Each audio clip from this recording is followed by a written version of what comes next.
Thomas the tank engine was grumbling to the other engines. I spend my time pulling coaches about, ready for you to take out on journeys.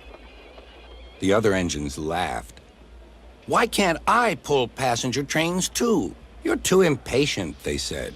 You'd be sure to leave something behind. Rubbish, said Thomas. I'll show you. One night, he and Henry were alone. Henry was ill. The men worked hard, but he didn't get better.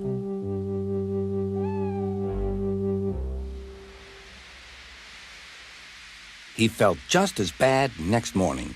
Henry usually pulled the first train, and Thomas had to get his coaches ready. If Henry is ill, he thought, perhaps I shall pull his train. Thomas ran to find the coaches. Come along, he fussed. There's plenty of time, they grumbled. Thomas took them to the platform and wanted to run round in front at once. But his driver wouldn't let him. Don't be impatient, Thomas. Thomas waited and waited. The people got in. The conductor and station master walked up and down. The porter banged the doors, and still Henry didn't come. Thomas got more and more excited. Sir Topham Hatt came to see what was the matter, and the conductor and station master told him about Henry. Find another engine, he ordered. There's only Thomas, they said. You'll have to do it then, Thomas. Be quick now.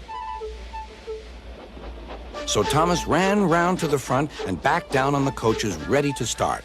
Let's not be impatient, said his driver. We'll wait till everything is ready. But Thomas was too excited to listen.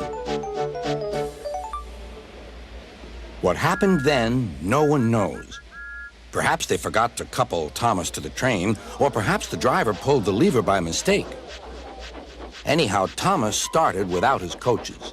As he passed the first signal tower, men waved and shouted, but he didn't stop. They're waving because I'm such a splendid engine, he thought importantly. Henry says it's hard to pull trains, but I think it's easy. Hurry, hurry, hurry, he puffed, pretending to be like Gordon. People have never seen me pulling a train before. It's nice of them to wave. And he whistled. Beep, beep. Thank you. Then he came to a signal at danger. Bother, he thought. I must stop. And I was going so nicely, too.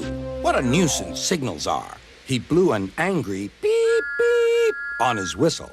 The signalman ran up. Hello, Thomas, he said. What are you doing here? I'm pulling a train, said Thomas. Can't you see?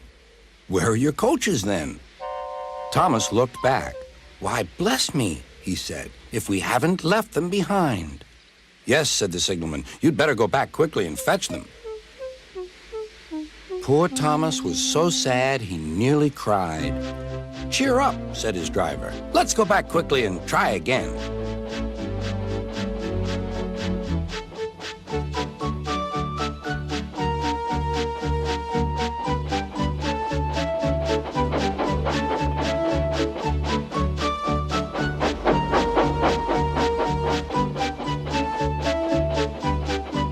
At the station, all the passengers were talking at once.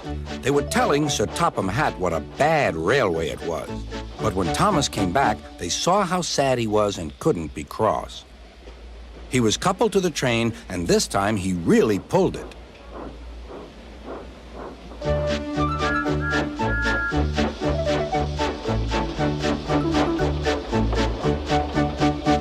Afterwards, the other engines laughed at Thomas and said, Look, there's Thomas who wanted to pull a train, but forgot about the coaches.